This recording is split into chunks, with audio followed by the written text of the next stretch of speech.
saat dulu kami menolong persalinan bersendiri, itu kami dipanggil ke rumah. Kepanggil ke rumah pasien, di mana kegawat daruratan itu kadang kami lupa ada yang tidak terbawa dan sebagainya, dengan menolong yang kebetulan medan saya dulu di Tegal, pas dulu tuh medannya cukup lumayan karena naik turun, di mana pertolongan persalinan mungkin jauh lebih susah.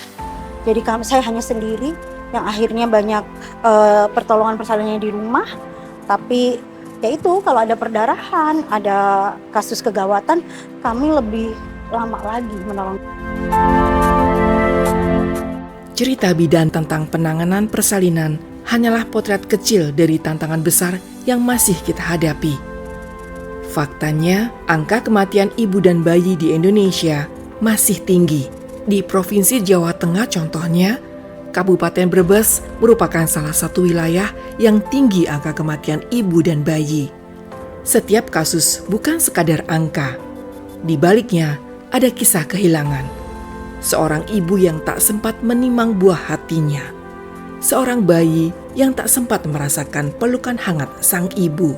Kematian ibu dan Indonesia itu memang masih sangat tinggi ya, tergantung memang pada areanya masing-masing. Nah sekarang kita memang Universitas Diponegoro itu salah satunya adalah bagaimana kita fokus di Jawa Tengah. Jawa Tengah itu populasi penduduknya adalah salah satu yang terbesar. Bagaimanapun itu akan memberikan suatu kontribusi, salah satunya adalah pada jumlah kematian secara dalam angka absolut.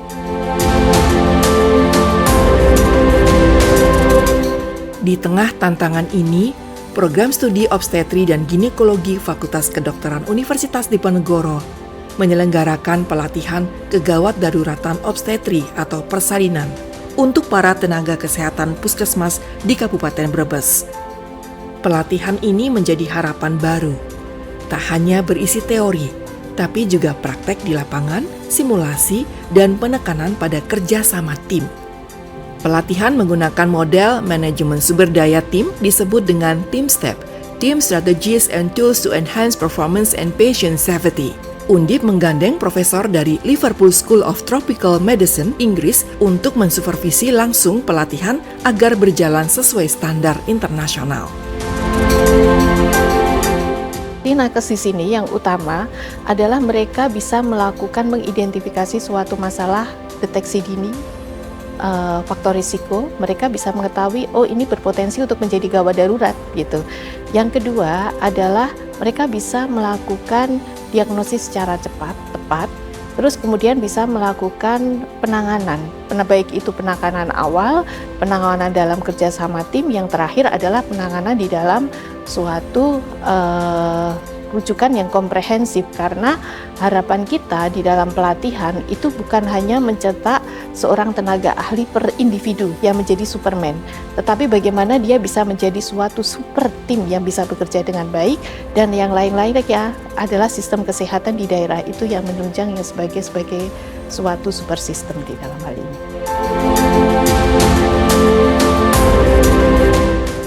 There are some conditions in obstetrics that you see only once in a while, and it's very important that healthcare workers prepare.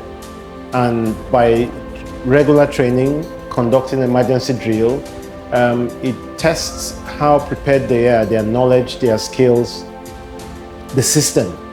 Because you need more than one healthcare worker to look after the woman.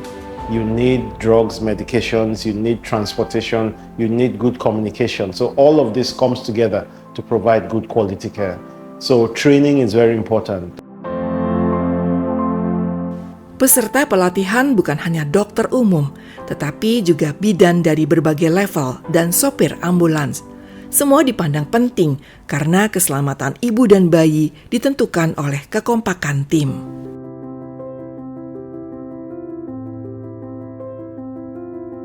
Manfaatnya benar-benar bermanfaat sekali ya, ini menambah ilmu dan menambah wawasan juga. Sebenarnya kan kayak pelatihan kayak ini kan jarang ya. Jadi biasanya kita itu dapat pelatihan cuman kayak semacam kayak teori-teori kayak gitu. Kalau ini kan ada teorinya terus ada prakteknya juga. Jadi kita kayak terjun langsung kayak gitu. Banyak sekali Bu. Jujur saya mungkin saya di puskesmas, saya koordinator Ponet, saya mungkin yang lebih senior. Cuma saya tetap ingin ikut berangkat karena setiap ilmu yang saya dapatkan pasti ini akan merubah segala ataupun perilaku kami sebagai seorang bidan, di mana kami akan melaksanakan sesuai dengan prosedur tetap, sesuai dengan apa yang seharusnya kami lakukan. Bukan kalau dulu kan kadang kita hanya melakukan biasanya. Oh, yang dulu seperti ini. Tapi kalau sekarang kita betul-betul melakukan sesuai dengan prosedurnya, sesuai dengan alurnya. Biasanya pelatihan itu saya biasanya di keterampilannya saja, misalnya keterampilan cara penanganan kegawat daruratan dengan perdarahan. Tetapi di sini menurut saya itu antara komunikasi, kerjasama, keterampilan itu jadi satu kalau menurut saya seperti itu. Jadi dalam suatu penanganan kegawat daruratan itu memang dibutuhkan komunikasi yang baik antara tim dan dengan keluarga pasien. Jadi nanti persepsinya itu bisa sama.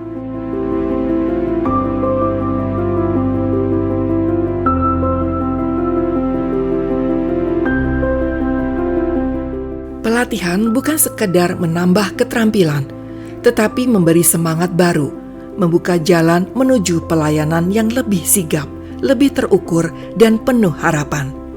Namun, semangat para tenaga kesehatan tidak akan berarti tanpa dukungan keluarga, karena setiap ibu hamil membutuhkan kepedulian dan kehadiran orang-orang terdekatnya. Mari kita peduli untuk senyum ibu dan bayi di ruang bersalin, peduli pada keselamatan, peduli pada kesehatan, dan peduli untuk selalu hadir mendampingi mereka di saat paling penting dalam hidupnya.